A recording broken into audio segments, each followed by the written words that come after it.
Hello students, welcome to channel सब कुछ no. आज आप लोग पढ़ेंगे क्लास 9th एनसीईआरटी मैथ का प्रश्नावली 10.5 में क्वेश्चन नंबर 11 से आगे। इससे पहले वाले पार्ट में आप लोगों ने प्रश्नावली 10.5 में क्वेश्चन नंबर 10 तक पूरा कंप्लीट पढ़ाई किया था। तो अगर आप लोग चैनल पर नए हैं, चैनल को सब्सक्राइब करिए, वीडियो को लाइक करिए और ज़्यादा से ज़्यादा शेयर करिए ताकि सभी लोग आसानी से ऑनलाइन पढ़ाई कर सकें। देखिए यहाँ क्वेश्चन नंबर 11 में दिया है, उभयनिष्ठ कर्ण AC वाले दो समकोण त्रिभुज ABC और ADC हैं। सिद्ध कीजिए कि कोण CAD बराबर कोण CBD है। इसके लिए हम लोग क्या करेंगे, सबसे पहले तो फिगर बनाएंगे और फिगर बनाने के बाद फिर हम लोग समझते हैं। देखिए क्वेश्चन में ये कह रहा है कि उभयनिष्ठ कर्ण AC वाले दो समकोण त्रिभुज ABC और ADC हैं।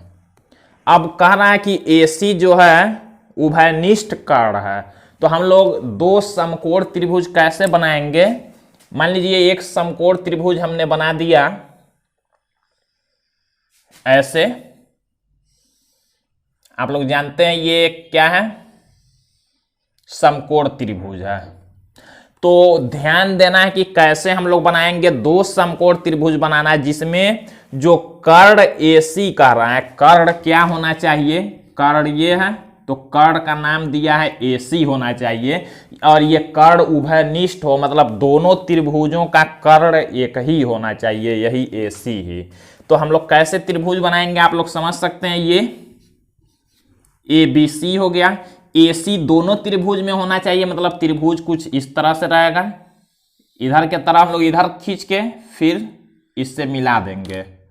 अब यहाँ ABC और D हो गया। आप ध्यान से समझिए, कह रहा है कि उभयनिष्ठ कर्ण AC। देखिए ये जो कर्ण AC है उस वाले त्रिभुज में भी आ गया और इस वाले में भी आ गया।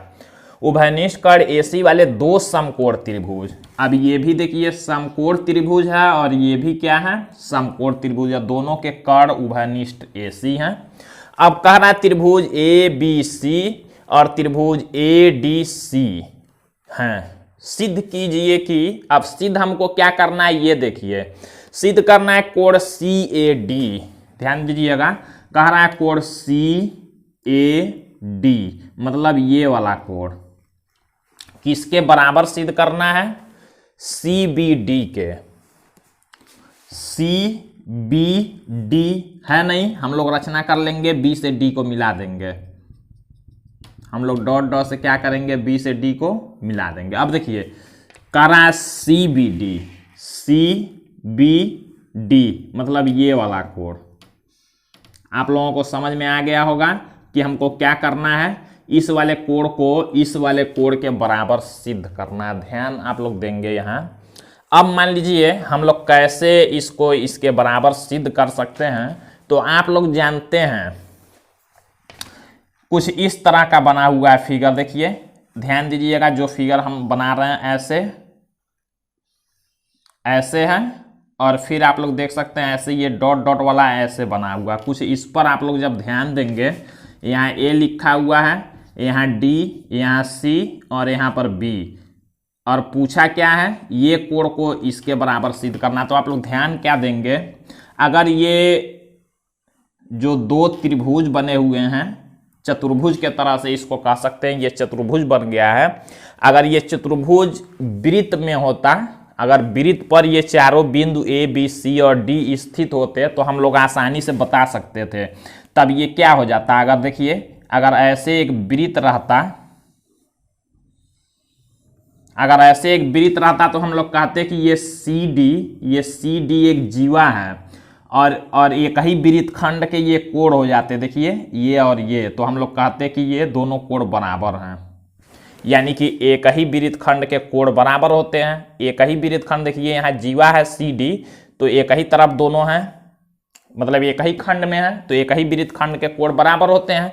तो लेकिन ये वृत्त में नहीं दिया हुआ है। अगर हम लोग सिद्ध कर लें ये चतुर्भुज क्या है, एक वृत्त में अगर है तो हम लोग आसानी से सिद्ध कर लेंगे ये इसके बराबर होगा, क्योंकि हम लोग कह सकते हैं कि एक ही वृत्त खंड के कोण। तो उसके लिए हम लोग क्या करेंगे, तो देखिए हम लोग ये कह सकते हैं, यहाँ आप लोग जानते हैं एक और आप लोग में पढ़ चुके हैं कि अगर मान लीजिए कोई एक व्यास हो, व्यास द्वारा जो वृत्त के बिंदु पर कोण बनता है यानी कि अर्धवृत्त कहलाता है। अर्धवृत्त का कोण होता है समकोण, आप लोग जानते हैं। तो यहाँ आप लोग देख सकते हैं ये जब समकोण दिया है मतलब 90 अंश दिया तो हम लोग कह सकते हैं ये क्या होगा, उसके लिए ये व्यास होगा। व्यास रहेगा, यहाँ समकोण होगा तो हम लोग कह सकते हैं ये कोण अर्धवृत्त का कोण है। हम लोग यहाँ सोच सकते हैं कि ये जो यहाँ से यहाँ तक अर्धवृत्त बनेगा, यहाँ से लेके यहाँ तक एक अर्धवृत्त बनेगा, क्योंकि अर्धवृत्त का कोण ही समकोण होता है। फिर देखिए यहाँ भी 90 अंश का कोण बना हुआ तो हम लोग ये कह सकते हैं कि ये भी क्या है, अर्धवृत्त का कोण है। ये भी हम लोग कह सकते हैं कि अर्धवृत्त का, यानी कि ये जो AC हो गया, ये AC क्या है, व्यास हो गया। और व्यास हो गया क्योंकि यहाँ भी 90 अंश का कोण बना है, ऐसे मान लीजिए बना है 90 अंश, तो अर्धवृत्त में ही 90 अंश का कोण बनता है। तो ये अर्धवृत्त और ये अर्धवृत्त, यानी कि हम लोग कह सकते हैं कि ये जो ABCD है एक वृत्त पर स्थित है, और वृत्त पर स्थित है तो वहां से हम लोग हल करेंगे। अब देखिए सब कुछ आप लोग समझ चुके हैं, अब हम लोग लिखते हैं, इसको लिखते हैं। तो सबसे पहले हम लोग लिखेंगे ज्ञात है,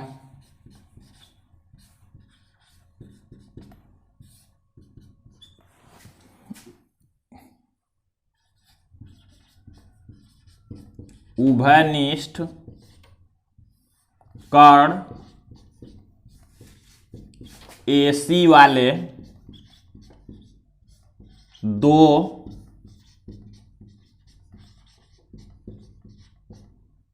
समकोण त्रिभुज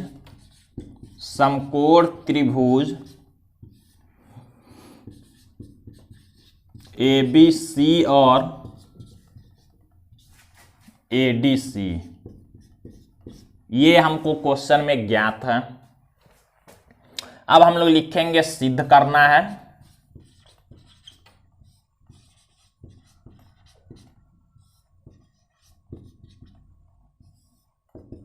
तो देखिए यहाँ सिद्ध करना हमको कोण CAD बराबर कोण CBD, यही लिखेंगे कोण CAD बराबर कोण CBD, ये हमको सिद्ध करना है। अब हमने क्या किया है, यहां पर हमने एक रचना कर लिया है। अब इसको रचना कर सकते हैं या तो इसको डायरेक्ट मिला सकते हैं, क्योंकि पूछा है तो हम लोग मिला दिए हैं। CBD पूछा है तो हम लोग डायरेक्ट भी मिला सकते हैं। तो हम लोग रचना लिख भी सकते हैं, नहीं भी लिखेंगे तो कोई बात नहीं है, तो हम लोग यहां से प्रमाण लिखेंगे। अब देखिए चूंकि कोण D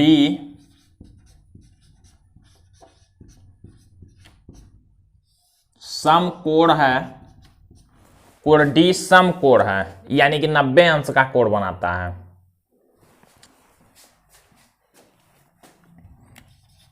अतः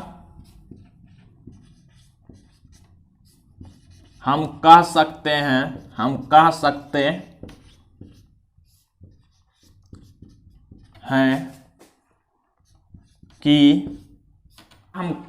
हैं कि AC क्या होगा, व्यास होगा, कि AC व्यास होगा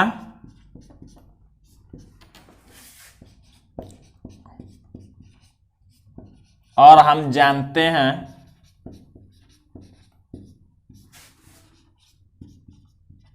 कि अर्धवृत्त का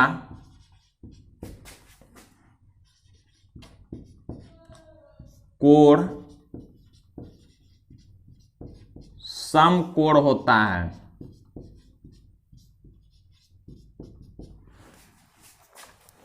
और के जगह पर देखिए यहां हम लिख लेंगे क्योंकि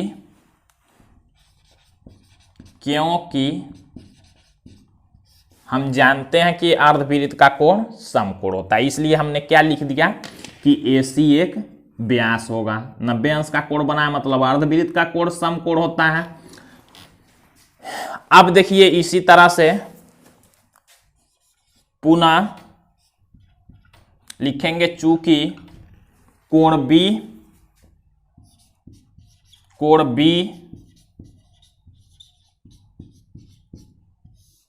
समकोण है। यहां देख सकते हैं आप लोग कोण बी भी समकोण है, हम लोग कह सकते हैं AC व्यास है, सेम यही वाला लिखेंगे। अतः हम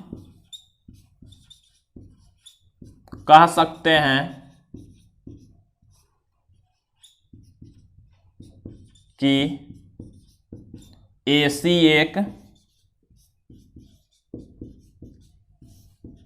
व्यास है।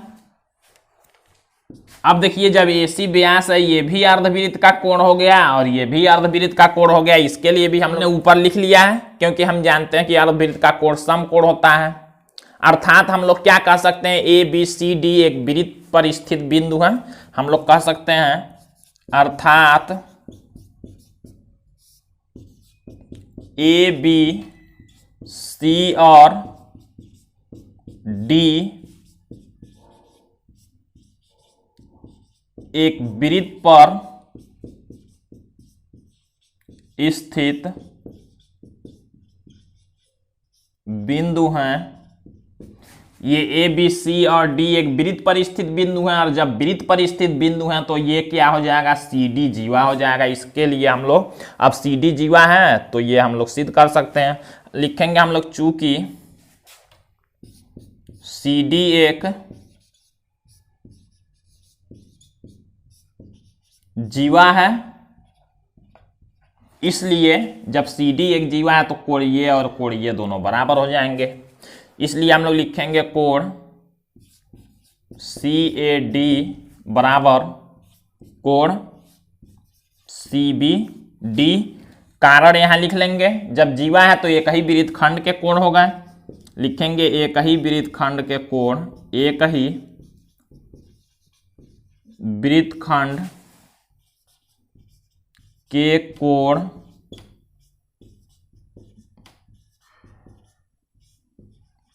बराबर होते हैं। एक ही वृत्त खंड के कोण बराबर होते हैं और यही हम लोगों को सिद्ध करना था। यहां लिख लेंगे प्रूव्ड। यहां देखिए हमको क्या सिद्ध करना था, ये इसके बराबर। हम लोगों ने क्या किया, हमने ये सिद्ध कर लिया कि ये वृत्त पर स्थित बिंदु है। जब वृत्त पर स्थित बिंदु होंगे तो ये CD जीवा हो जाएगी और जीवा जब हो जाएगी तो ये एक ही वृत्त खंड के कोण हो जाएंगे तो दोनों बराबर हो जाएंगे। तो हमको इसको सिद्ध ये कर लेना था कि ये वृत्त पर होंगे। वृत्त तो इस तरह से आप लोगों को लिख के ही इसको सॉल्व करना है। अब हम लोग लास्ट क्वेश्चन इस एक्सरसाइज का क्वेश्चन नंबर 12 को देखते हैं। तो देखिए यहाँ पर क्वेश्चन नंबर 12 दिया है, सिद्ध कीजिए कि चक्रीय समांतर चतुर्भुज आयत होता है। अब चक्रीय समांतर चतुर्भुज का है तो हम लोग जब भी चक्रीय चतुर्भुज बनाएंगे तो उसके लिए वृत्त में हम लोग बनाएंगे।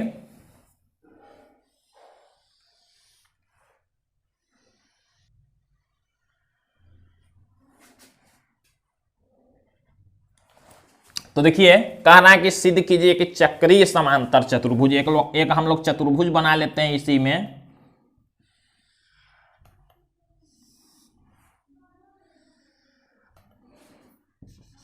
मान लीजिए चतुर्भुज ABCD है।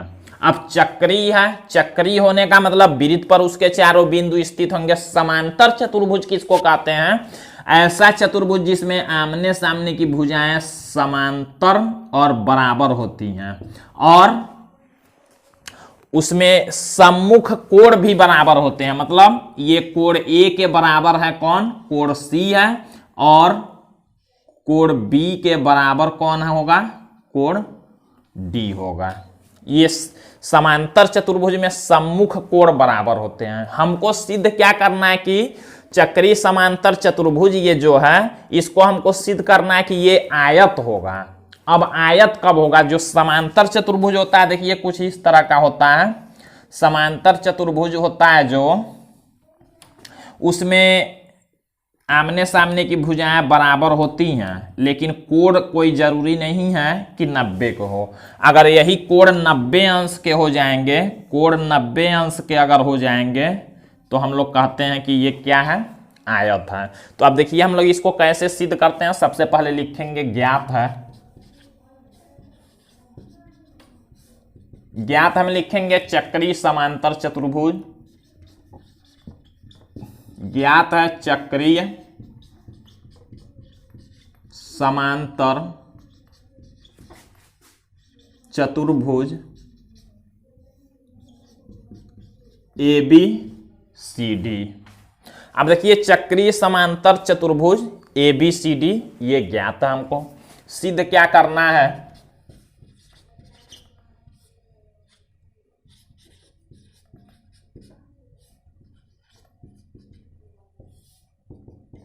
सिद्ध करना है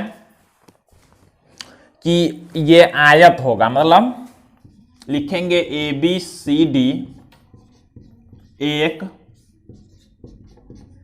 आयत है, ये हमको सिद्ध करना है। अब हम लोग क्या करेंगे, लिखेंगे प्रमाण। देखिए अब ये ABCD जब चक्रीय चतुर्भुज है, चक्रीय भी है और समांतर चतुर्भुज है, तो समांतर चतुर्भुज में सम्मुख कोण बराबर होते हैं, तो इसको हम लोग लिख सकते हैं। हम लोग लिखेंगे चूंकि ABCD एक समांतर चतुर्भुज, समांतर चतुर्भुज भी है, हम लोग लिख सकते हैं कि यह समांतर चतुर्भुज भी है, चक्री भी है, समांतर भी है। तो समांतर होने का मतलब क्या हुआ, कोण A के बराबर हो जाएगा कोण C। हम लोग लिखेंगे इसलिए कोण A बराबर हो जाएगा कौन, कोण C, तथा कोण B के बराबर कौन हो जाएगा, तथा कोण B के बराबर हो जाएगा कौन, कोण D। इसको हम लोग बना लेते हैं समीकरण 1, इसको हम लोग बना लेते हैं समीकरण 2। अब देखिए अब ये समांतर चतुर्भुज है, तो A के बराबर C हो गया और B के बराबर D हो गया। हमको सिद्ध क्या करना है, इसको आयत सिद्ध करना है। आयत सिद्ध करने का मतलब कोण को हमको 90 अंश सिद्ध करना है, 90।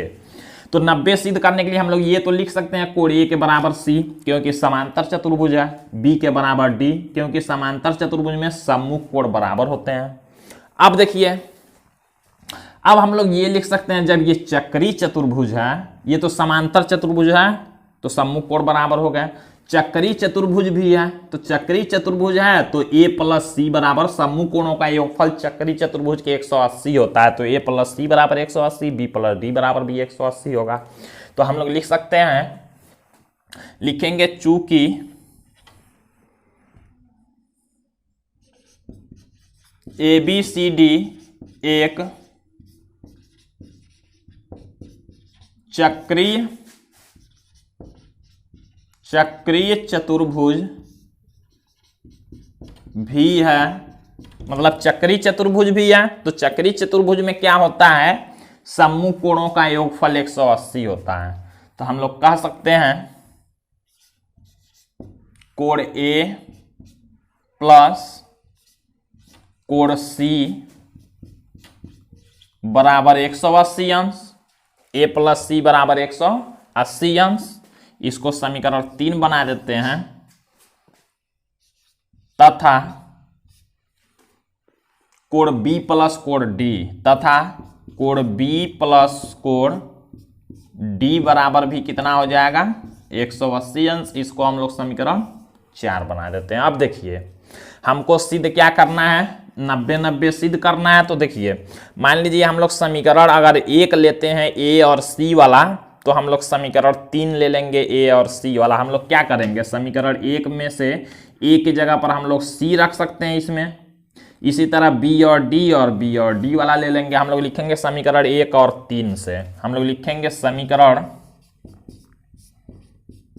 1 व समीकरण 3 से। अब देखिए क्या करेंगे, समीकरण 3 है, ये कोण A प्लस C, एक बार लिख लेते हैं, कोण A प्लस कोण C बराबर 180 अंश है। हम लोग क्या करेंगे, समीकरण 1 A बराबर C दिया है, तो A के जगह पर हम लोग C रख सकते हैं, कोण C और प्लस कोण C बराबर 180 अंश।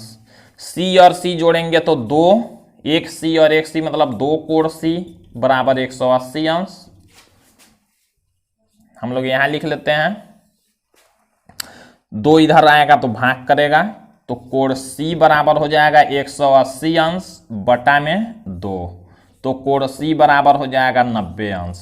देखिए कोण सी बराबर आया 90 अंश, और यहां देख सकते हैं आप लोग सी और ए दोनों बराबर हैं, तो हम लोग बराबर लिख सकते हैं क्या, कोण ए, मतलब ए और सी दोनों का मान आ गया कितना, 90 अंश।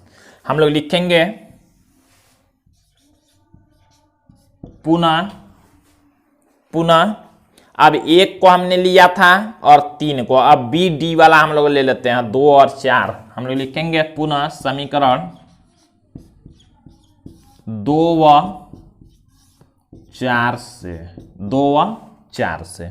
अब देखिए 2 और 4 से क्या करेंगे, एक बार हम लोग समीकरण 4 को लिखते हैं, कोण बी प्लस कोण डी बराबर 180 अंश है। समीकरण 2 में देखिए b बराबर d, हम लोग b के जगह पर d रख सकते हैं, तो कोण d प्लस कोण d बराबर 180 अंश। जोड़ेंगे तो 2 कोण d बराबर 180 अंश, 2 इधर आएगा तो भाग में होगा, कोण d बराबर हो जाएगा 180 अंश बटा में 2, तो कोण d बराबर आ जाएगा 90 अंश, और कोण d के बराबर है कोण b, तो यहां लिख लेंगे बराबर कोण b। अब देखिए जब सभी कोण A और C भी 90 हो गए, B और D भी 90 हो गए, सभी कोण 90 हो गए, तो यह हम लोग कह सकते हैं क्या है, एक आयत है। हम लोग लिखेंगे चूंकि, यहां लिख लेते हैं, देखिए लिखेंगे चूंकि कोण A बराबर कोण B बराबर कोण C बराबर कोण D बराबर 90 अंश, अतः यह एक आयत है। यही हमको प्रूव करना था। इस तरह से ये एक्सरसाइज कंप्लीट होता है। अब अगले पार्ट में आप लोग अगला एक्सरसाइज देखेंगे। तो आज के लिए बस इतना ही।